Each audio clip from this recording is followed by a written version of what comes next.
여러분, 반갑습니다. 붓다의 복과 지혜입니다. 오늘 우리는 부처님께서 밝혀주신 깊은 진리 가운데 우리 삶의 뿌리와도 같은 마음의 세계를 함께 살펴보고자 합니다. 눈으로 보고, 귀로 듣고, 코로 맡고, 혀로 맛보고, 몸으로 느끼는 5가지 감각 곧 아니비설신의 전우식은 우리 삶을 지탱하는 가장 앞자리의 착용입니다. 그러나 이 5감각은 단순히 외부 세계를 받아들이는 문이 아니라 우리의 의식과 무의식을 이어주며 삶의 방향을 결정짓는 소중한 관문이기도 합니다. 부처님께서는 우리가 이 감각들을 어떻게 쓰느냐에 따라 중생으로 머물 수도 있고 부처의 길로 나아갈 수도 있다고 말씀하셨습니다. 오늘 이 시간을 통해 우리의 전오식을 바르게 이해하고 참된 마음의 가능성을 깨닫는 지혜의 길을 함께 걸어가시기를 바랍니다. 자, 그럼 전오식이라고 하는 것은 아니, 비설, 신 이 5가지이다. 그 여정을 함께 해볼까요? 옛날 한 제자가 부처님께 물었습니다. 세존이시여, 저는 눈으로 아름다운 것을 보면 집착이 생기고 귀로 듣는 소리에 마음이 흔들립니다. 코로 맡는 향기에도 탐심이 생기고 혀로 맛보는 것에 욕심이 일며 몸으로 느끼는 즐거움에 빠지게 됩니다. 이 5감각이 저를 괴롭히고 있으니 어떻게 해야 해탈의 길로 나아갈 수 있겠습니까? 부처님께서 미소 지으시며 말씀하셨습니다. 그대여, 전오식은 그 자체가 선하지도 악하지도 않다. 다만 그대의 마음이 그것을 어떻게 쓰느냐에 따라 고통이 되기도 하고 자유가 되기도 한다. 눈은 단지 본 것을 전할 뿐이고 귀는 들은 것을 전할 뿐이다. 코, 혀, 몸도 마찬가지다. 그러나 마음이 그것을 붙잡아 나의 것이라 집착할 때 고통이 생기고 마음이 그것을 있는 그대로 받아들일 때 지혜가 열린다. 마치 맑은 호수에 꽃잎이 떨어지면 호수는 꽃을 비출 뿐 집착하지 않는다. 그대의 전오식도 그렇게 쓰라. 그러면 5감각은 그대를 속박하지 않고 오히려 깨달음으로 이끄는 다리가 될 것이다. 그 제자는 큰 깨달음을 얻고 이후로는 감각을 거부하지 않고 다만 그것을 있는 그대로 관찰하며 수행하였다고 합니다. 어느 날 한 젊은 수행자가 부처님께 물었습니다. 세존이시여, 제 마음속에는 끝없는 생각과 감정이 일어납니다. 선한 마음도 일어나지만 동시에 시기와 탐욕, 분노가 끊임없이 솟아나 저를 괴롭힙니다. 이런 마음의 근원이 도대체 어디에 있습니까? 부처님께서 말씀하셨습니다. 그대의 마음은 깊은 바다와 같다. 그 바다를 우리는 알라야식이라 부른다. 그 안에는 전생의 모든 행위와 업이 씨앗처럼 저장되어 있다. 그것이 때로는 연꽃처럼 맑고 향기롭게 피어나기도 하고 때로는 잡초처럼 엉키기도 한다. 수행자가 다시 여쭈었습니다. 그렇다면 왜 제 마음속에서는 늘 이기적인 생각이 먼저 일어나는 것입니까? 부처님은 부드럽게 대답하셨습니다. 그것은 그대의 제칠 마나스가 알라야식의 씨앗을 집착하여 이것은 나의 것이다라고 움켜쥐기 때문이다. 마나스는 언제나 나와 내 것을 기준으로 삼기에 알라야식의 맑은 씨앗조차도 때로는 어둡게 변질시키는구나. 그러나 잊지 말라. 알라야식은 본래 더럽지도 않고 깨끗하지도 않다.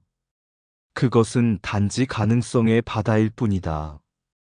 그대가 탐욕과 집착을 내려놓고 자비와 지혜를 길러간다면 그 바다 속에서 부처의 씨앗이 반드시 피어날 것이다. 수행자는 그 말씀을 듣고 큰 깨달음을 얻었습니다. 그날 이후 그는 마음속에 일어나는 모든 생각을 억누르지 않고 다만 있는 그대로 바라보며 이것은 나의 것이 아니다라고 관조하였습니다. 그러자 그의 마음은 점차 맑아지고 알라야식에 저장된 씨앗들이 선한 열매를 맺어 마침내 고요하고 지혜로운 마음을 얻게 되었다고 합니다.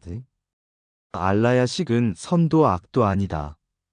다만 그대가 무엇을 심느냐가 열매를 결정한다. 마음은 바다와 같아 집착하면 파도가 되고 내려놓으면 고요한 호수가 된다. 제칠 마나스는 나를 붙잡지만 지혜는 모든 존재가 서로 연결되어 있음을 본다. 눈에 비친 세상보다 더 중요한 것은 그 세상을 비추는 마음이다. 알라야식은 가능성의 바다, 수행은 그 바다에서 연꽃을 피우는 길이다. 이기적인 집착은 바다를 흐리게 하지만 자비의 마음은 바다를 맑히게 한다. 전생의 업은 씨앗이지만 오늘의 수행은 꽃을 피우는 햇빛이다. 마음을 지키는 이는 고통 속에서도 자유롭다. 나라는 생각을 놓을 때 참된 나가 드러난다. 알라야식은 거울과 같아 탐욕을 비추면 어둠이요 자비를 비추면 빛이다. 제칠 마나스는 그대를 속박하지만 깨달음은 그 속박마저도 자양분으로 삼는다.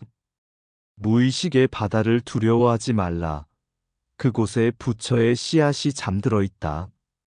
마음은 움켜쥐면 고통이 되고 내려놓으면 자유가 된다. 알라야식의 문을 여는 열쇠는 있는 그대로 바라보는 지혜이다. 무한한 가능성은 멀리 있지 않다. 이미 그대의 마음속에 있다. 어느 날 한 제자가 부처님께 나아와 물었습니다. 세존이시여, 저는 늘 선택의 기로에서 괴로워합니다. 눈과 귀로 들어오는 수많은 것들을 제 마음은 판단하려 하지만 항상 이것이 내게 이익이 되는가만을 먼저 생각합니다. 왜 제 마음은 이렇게 이기적으로 흐르는 것입니까? 부처님께서 말씀하셨습니다. 그대의 마음에는 제육의식이 있어 세상에서 들어온 온갖 정보를 종합하고 판단한다. 그러나 그 위에 늘 그림자처럼 붙어 있는 것이 있으니 그것이 바로 제칠 마나스다. 마나스는 나와 내 것이라는 집착으로 가득하여 제육의식이 내리는 판단에 늘 자기의 색을 입히는구나. 그래서 같은 일을 보아도 어떤 이는 원망을 품고 어떤 이는 자비를 베푸는 것이다.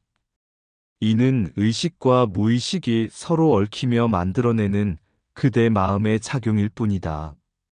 제자가 다시 물었습니다. 그렇다면 저는 언제나 이기심에 끌려 살아야 합니까? 부처님은 고요히 미소 지으시며 대답하셨습니다. 그대의 마음은 흐르는 강물과 같다. 강물은 산에서 돌을 만나면 굽이치고 넓은 들판을 만나면 잔잔히 흐른다.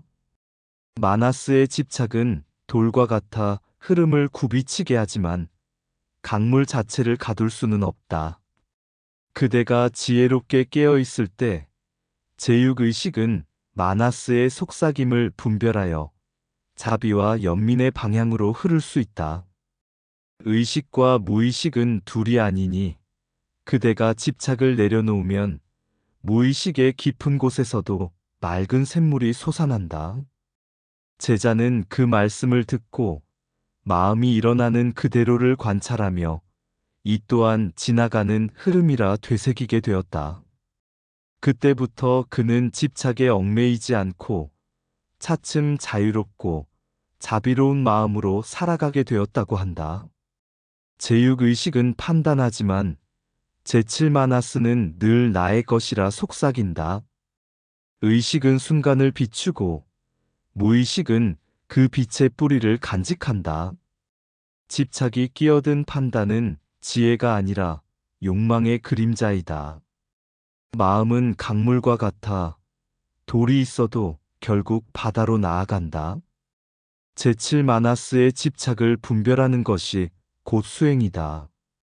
의식은 무의식에 뿌리를 두고 무의식은 의식을 통해 드러난다.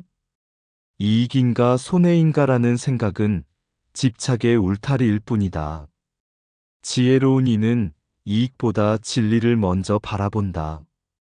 무의식을 맑히는 길은 순간순간의 의식을 바로 세우는 것이다. 마나스의 소리를 따르지 말고 고요한 알라야의 바다를 들으라. 제육의식이 종합하는 것은 사실이지만 진실은 집착을 넘어선 곳에 있다. 마음이 집착을 놓을 때 의식과 무의식은 하나의 길을 연다. 집착은 흐름을 굽게 하지만 지혜는 흐름을 곧게 한다. 모든 판단은 나를 위함이 아니라 모든 존재를 위함이어야 한다. 무의식이 이기심으로 흐르든 자비로 흐르든 씨앗을 심는 이는 언제나 자기 자신이다. 어느 날 한 제자가 부처님께 여쭈었습니다. 세존이시여, 저는 눈에 보이는 것마다 끌리고 귀에 들리는 것마다 흔들립니다.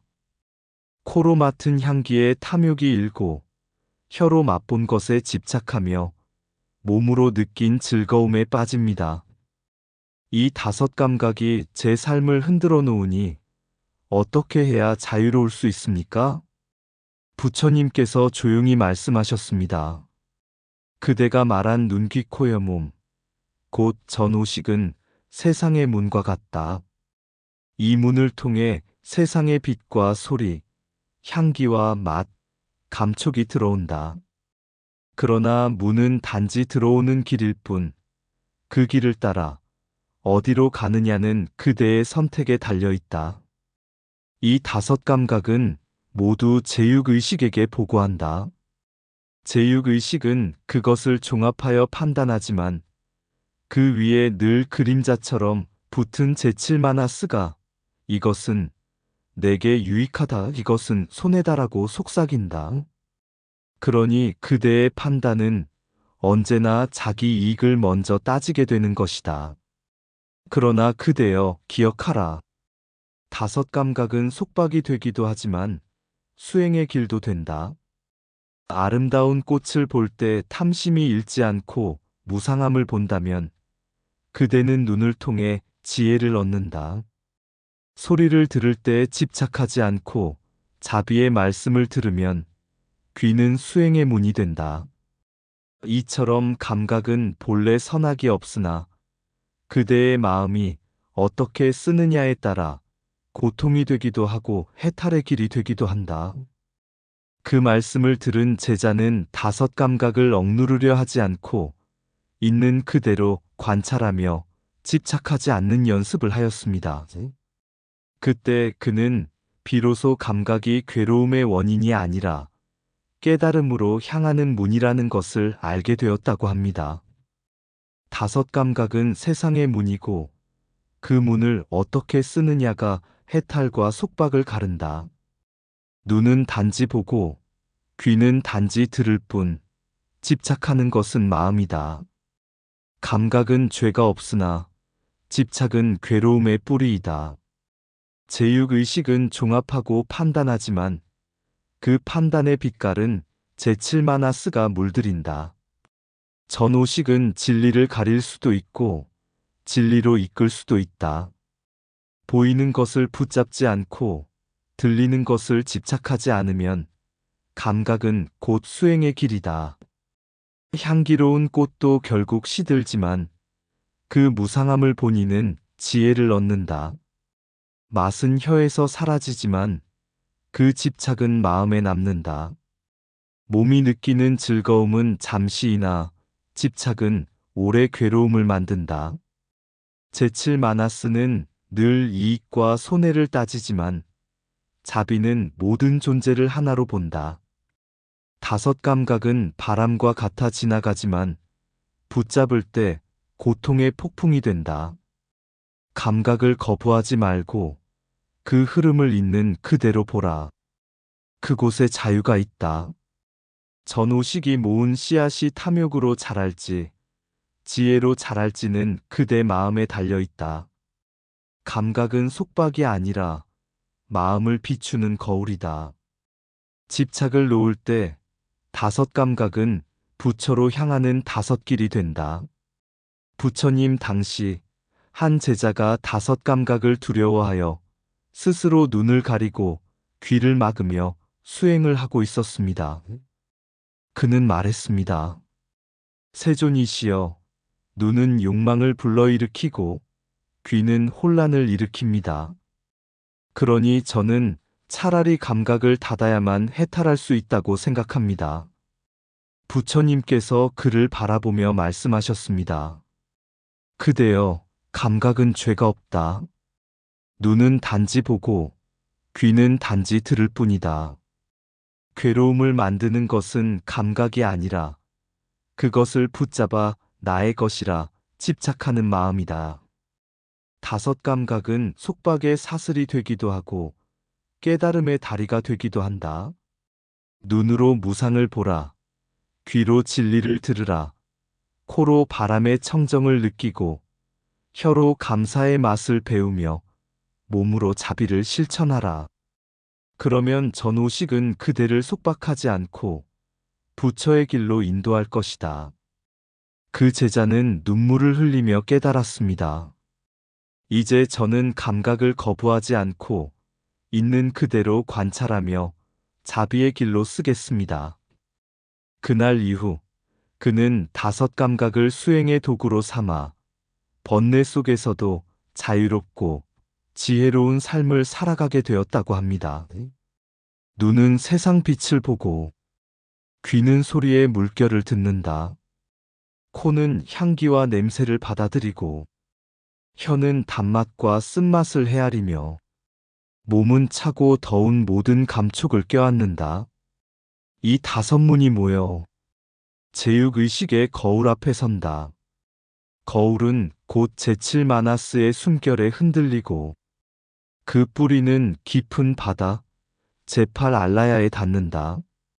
알라야는 선도 악도 아닌 가능성의 바다, 청정한 씨앗도 번뇌의 씨앗도 품고 있다.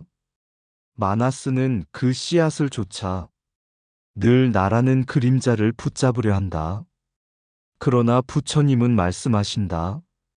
이 다섯 문이 모은 빛과 소리를 오직 나의 이익으로만 묶지 말라. 헌신과 자비로 바꾸면 바로 그 자리가 깨달음의 길이 된다. 전오식은 인간의 처음이자 끝, 우리를 속박하는 줄이면서 동시에 해탈의 문이 된다.